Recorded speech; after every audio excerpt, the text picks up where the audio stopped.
My name is Zohar. I'm an Israeli citizen, now living in Germany. I've been involved with the Freedom Flotilla Coalition since 2012, and we are now on the Handala, the Freedom Flotilla boat that will be sailing in 2024 to Gaza to challenge the Israeli illegal blockade. And we are now moored in Bristol.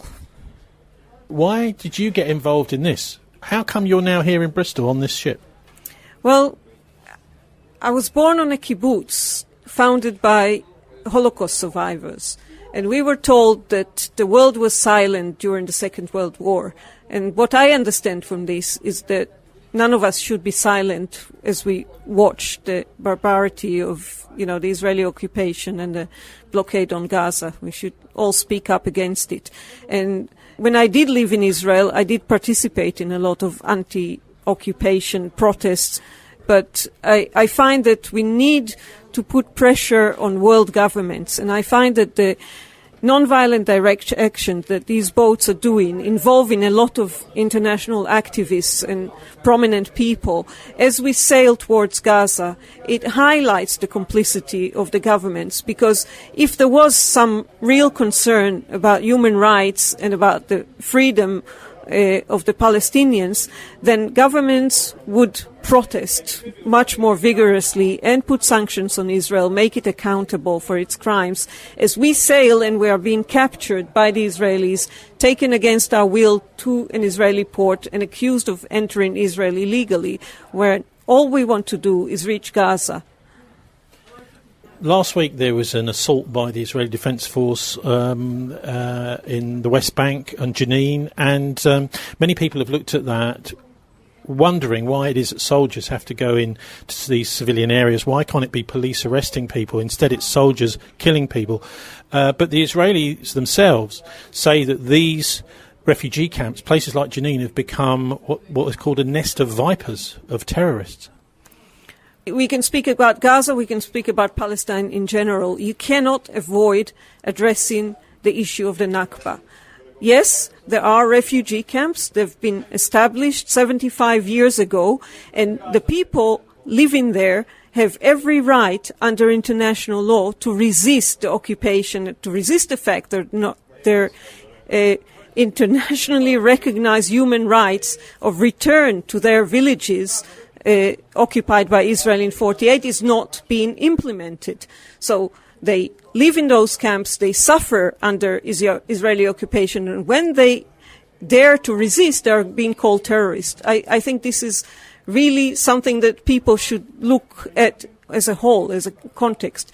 And what's happening is that Gaza for over 16 years now has been under blockade by air, sea and land, and this is creating ghettos, creating places where the Palestinian population is concentrated so that it would be easier for Israel to control them. And to say that you could send policemen, no, you cannot send policemen there. It's an area occupied by military force. The people living in the West Bank, if they're not Israeli citizens who are subject to the Israeli law, they are under military occupation. The police cannot do anything with them. And this is one of the reasons why internationally renowned organizations say that Israel is an apartheid state.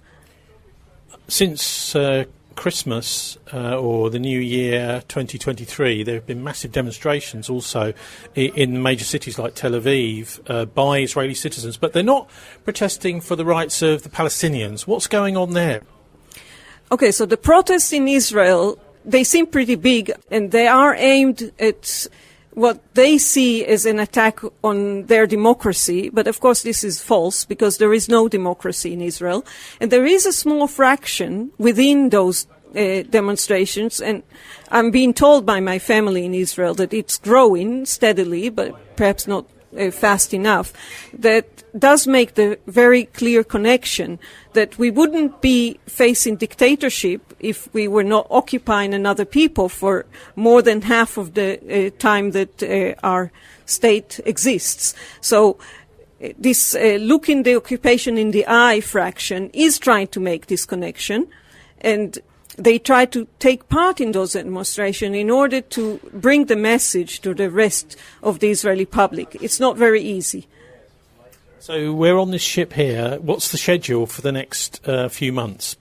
The schedule for the next few days, I would say, is to stay here in Bristol, have a lot of events. We're told that there's a Harbour Festival, and we hope that there will be many people interested in what we're doing. On the 19th, we sail to Southampton, and from there to Rotterdam, Hamburg, Copenhagen, Halmstad and Gothenburg in Sweden, and then back to our home port in Oslo to spend the winter. And our plan for next year is to sail to Gaza, again stopping in as many ports as we can along the way, protesting against government's complicity with the Israeli crimes and raising awareness and support in solidarity of the Palestinians under blockade in Gaza. And we do believe that, as happened in the past, we will be intercepted by Israeli Navy forces in international water. They do not want us to get close. They have a gas conduct going through Palestinian territorial water from the Israeli platforms to El Arish in Egypt. And nobody will say this, but this is really what they're trying to avoid, us getting close to those pipes.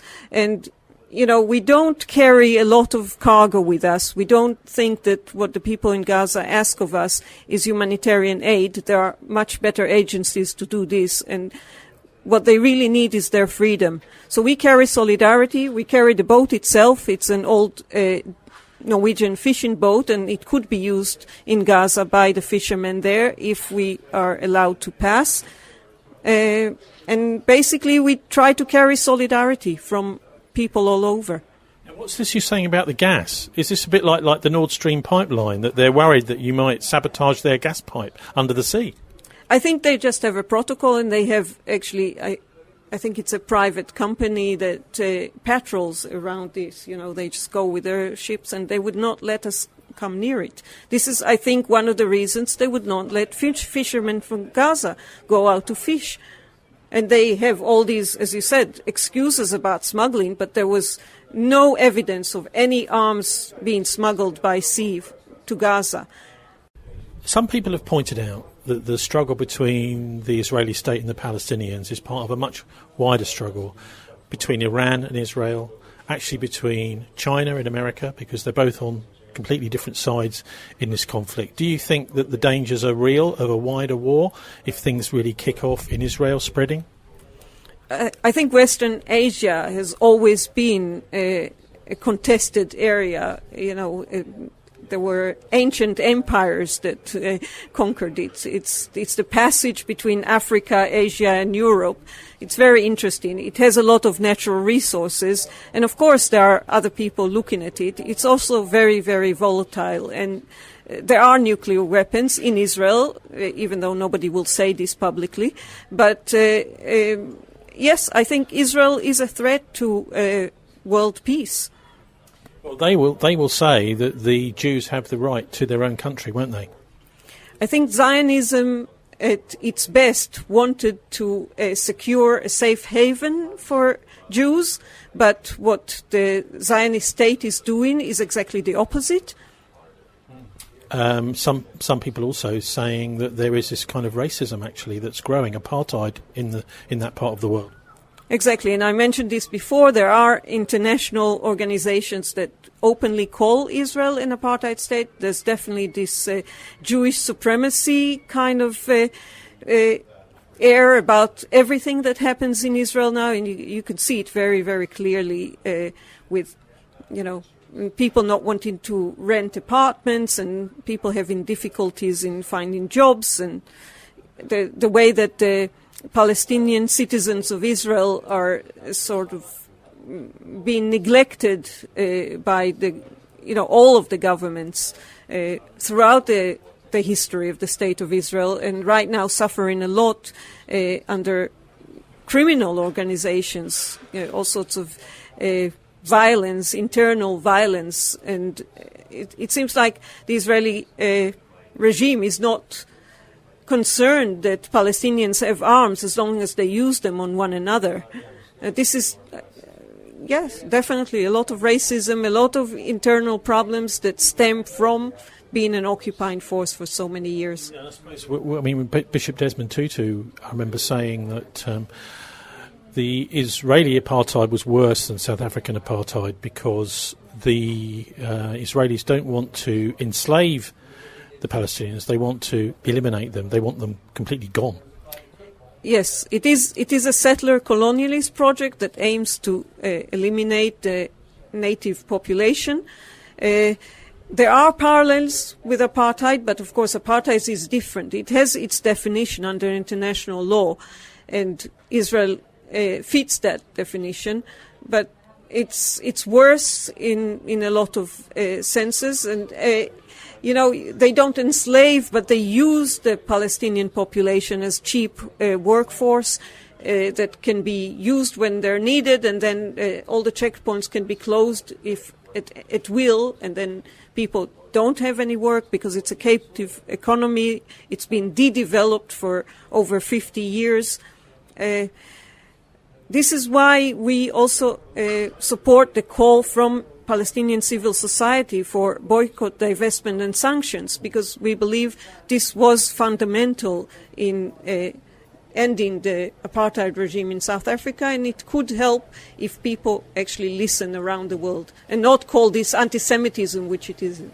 Yeah, it's interesting to see the Foreign Office this week has been saying that the new law that the Conservatives are trying to pass, which is prohibiting local councils around Britain from passing boycotts on Israel, actually is unlawful under international law. So the government is being told, hang on, the Foreign Office is saying, no, you can't do this. But on a positive note, just sitting here for 10 minutes by the boat, there's quite a number of passers-by coming over, very sympathetic with the cause. Yeah, I think people can see through these things, and I just want to encourage them not to be afraid. And to say the truth, this is not anti-Semitism. This is concern for human rights. So, how do people follow your trip, your journey, online or elsewhere? And obviously, people can come and visit you here. You're just along from the M Shed. The Matthew is in Bristol for a change, and the Balmoral, and then it's you if people want to come and visit. But what about following you online over the next few months? Okay, so our website is freedomflotilla.org. And we have social media on various platforms. We believe that through decentralized media like this, we could get a message that the main media doesn't want to give people. But we really believe that the direct contact with activists and people of the public here gives them an impression of what we're doing better than any social media can. Zohar, thanks very much for joining us. Thank you.